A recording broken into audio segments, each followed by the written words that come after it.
2024-25 അധ്യയന വർഷത്തെ school parliament ഇലക്ഷന് ഉത്തരവായി. Thalakkode saint Mary's higher secondary സ്കൂളിൽ ഈ വർഷത്തെ സ്കൂൾ പാർലമെന്റ് ഇലക്ഷന് ഈ മാസം 7-ാം തീയതി തുടക്കം കുറിക്കുകയാണ്. 5 മുതൽ 10ാം ക്ലാസ് വരെയുള്ള കുട്ടികൾക്കായി നടത്തപ്പെടുന്ന തെരഞ്ഞെടുപ്പ് പ്രക്രിയയിൽ നാമനിർദ്ദേശ പത്രിക സമർപ്പിക്കുന്നത് 7-8-24 ബുധനാഴ്ചയായിരിക്കും. നാമനിർദ്ദേശ പത്രിക സമർപ്പിക്കുന്നതിനുള്ള അവസാന തീയതിയും പരിശോധിച്ച് അവ സ്വീകരിക്കുന്ന തീയതിയും 12-8-24 തിങ്കളാഴ്ചയായിരിക്കും. പിൻവലിക്കുന്നതിനുള്ള തീയതിയും ലിസ്റ്റ് പ്രസിദ്ധീകരിക്കുന്ന തീയതിയും ഇലക്ഷൻ പ്രചരണവും 13-8-24 ചൊവ്വാഴ്ചയായിരിക്കും. വോട്ടെടുപ്പ്, വോട്ടെണ്ണൽ, റിസൾട്ട് പ്രഖ്യാപനം, പാർലമെന്റ് ഭാരവാഹികളെ തെരഞ്ഞെടുക്കൽ, സ്കൂൾ പാർലമെന്റിന്റെ ആദ്യ യോഗം എന്നിവ 16-8-24 വെള്ളിയാഴ്ചയായിരിക്കും. സ്കൂൾ തെരഞ്ഞെടുപ്പുമായി ബന്ധപ്പെട്ട് തലക്കോട് സ്കൂളിൽ നിന്നും ഇഷ എൽസാർ.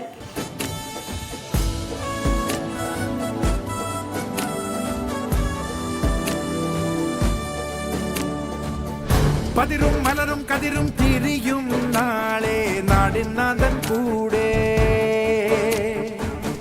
തെളിയും ചളിയും വഴിയും തെളിയും നാളെ നാടിൻ തോടൻ കൂടെ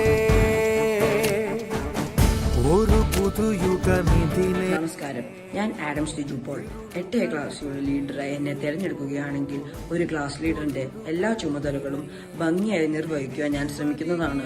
ക്ലാസിന്റെ അച്ചടക്കം നിലനിർത്തുവാനും ക്ലാസ് വൃത്തിയായി സൂക്ഷിക്കുവാനും ക്ലാസിന്റെ ആവശ്യങ്ങൾക്ക് ഒരു ലീഡറിന്റെ ഭാഗത്ത് നിന്ന് എല്ലാവിധ സപ്പോർട്ടും നൽകുമെന്ന് ഞാൻ വാഗ്ദാനം ചെയ്യുന്നു. നന്ദി, നമസ്കാരം.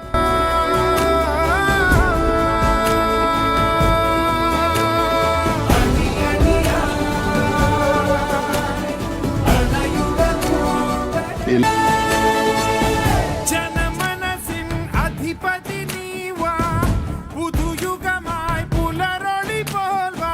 കാത്തിരുന്നൊരു ജനത വന്നേ ഈ നാടിനു പെരുമാ. ജനമനസിൻ അധിപതി നീവാ, പുതുയുഗമായി പുലരൊളി പോൽ വാ. കാത്തിരുന്നൊരു ജനത വന്നേ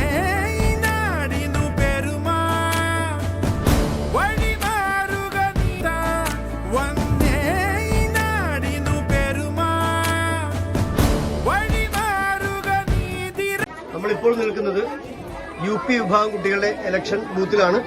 അവിടെയും നമ്മുടെ ഹൈസ്കൂളിൽ കണ്ടതുപോലെ നല്ല തിരക്കുകളാണ് കണ്ടുകൊണ്ടിരിക്കുന്നത്. എന്തായാലും നമ്മുടെ UPയുടെ ഇലക്ഷനെ കുറിച്ച് നമുക്ക് കുട്ടികളോട് തന്നെ ചോദിക്കാം. ഈ ഇലക്ഷനെ കുറിച്ച് നിങ്ങൾക്ക് എന്താണ് പറയാനുള്ളത്? ഈ ഇലക്ഷനെ കുറിച്ച് എന്താണ്? നമ്മൾക്ക് 18 വയസ്സ് കഴിയുമ്പോൾ വോട്ട് ചെയ്യാനുള്ളൊരു പരിചയമാണ് ഇതിൽ കൂടെ കിട്ടുന്നത്. നമുക്ക് മറ്റൊരു ബൂത്തിലേക്ക് നമുക്ക് കടന്നു ചെല്ലാം. ഇപ്രാവശ്യത്തെ വോട്ടിംഗ് ഉണ്ടായിരുന്നു. വളരെ നല്ല വോട്ടാണ്. 18 വയസ്സാകുമ്പോൾ എങ്ങനെയാണ് എനിക്ക് വോട്ട് ചെയ്യേണ്ടതെന്നൊരു ഐഡിയ കിട്ടി. വളരെ അടിപൊളി വോട്ടാണ്.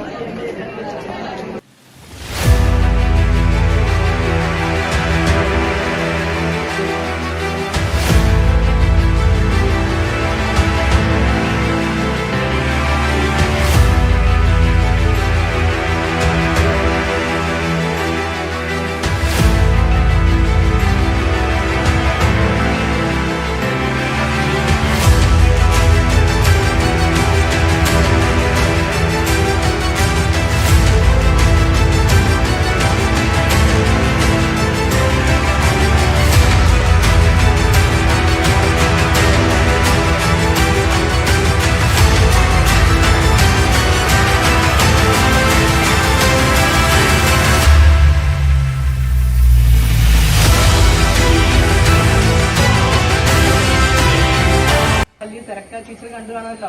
ഈ വർഷത്തെ ഇലക്ഷനെ കുറിച്ച് ടീച്ചറിന്റെ അഭിപ്രായം എന്ന് പറയുമോ? ഈ വർഷത്തെ saint Mary's higher secondary school election വളരെ ഭംഗിയായിട്ട് നടത്താനായിട്ട് സാധിച്ചു. കുട്ടികളും വളരെ ഇൻട്രസ്റ്റോടു കൂടിയാണ് അതിൽ പങ്കെടുത്തത്. കാരണം ഒരു ഇലക്ഷൻ എങ്ങനെയാണോ ഒരു രാജ്യത്ത് നടപ്പിലാക്കുന്നത്, നമ്മുടെ രാജ്യത്ത് നടപ്പിലാക്കുന്നത്, അതേ രീതിയിൽ തന്നെ ഈ വർഷം ഇവിടെയും നടത്താനായിട്ട് സാധിച്ചു. അതിൻ്റെ ഒരു സന്തോഷം ഞങ്ങൾക്ക് എല്ലാവർക്കും ഉണ്ട്.